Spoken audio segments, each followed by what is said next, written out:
I've heard you talk about this a lot about breaking something, and this tips me or takes me sort of to the next thing that she talked about in our meeting, which was unemployment, right? Mhm. And she's saying, well, she used this term in quotes that I know wasn't in the notes that you saw because I wrote a bunch of notes down. She used the term growth recession, Mhm. which was kind of strange for me. But she's saying that she thinks that we're going to see unemployment at probably 4.5. Where are you seeing unemployment now? Well, it really depends on your time frame, right? I think it's very clear that unemployment's going up, but here's the deal, right? Unemployment can go up for lots of different reasons. Let's remind you what just happened in the last what would it have been May jobs report. And again, this stuff matters because I look at this stuff all the time. So let's remind you what happened in May. We added, I think it was 300,000 jobs, positive job growth, and unemployment went up from 3.5 to 3.7. Now, if you're a novice, you're like, you can't have it both ways. Right. But yes, you can.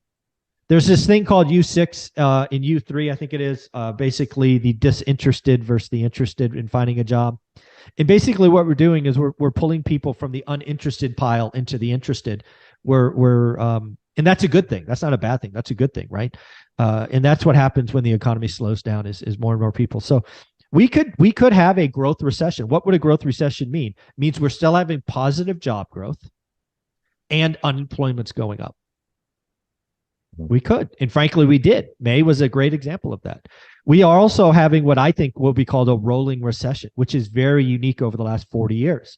That's where certain sectors like housing was in a depression. It's down 40%.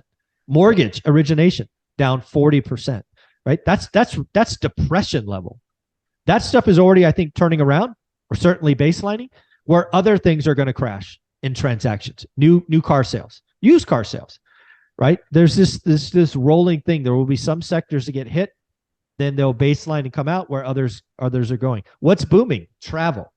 Retail is soft. So again, I think we're going to have a rolling recession. But yeah, we could have a growth recession. And frankly, May was a great example of that. So I think she's right. As far as where I see unemployment, it really depends on your timeline.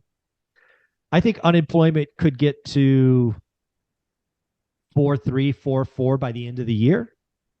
If I were to kind of peak max unemployment rate in 2024, which is probably, that's out there a ways, I think unemployment could get to 5%.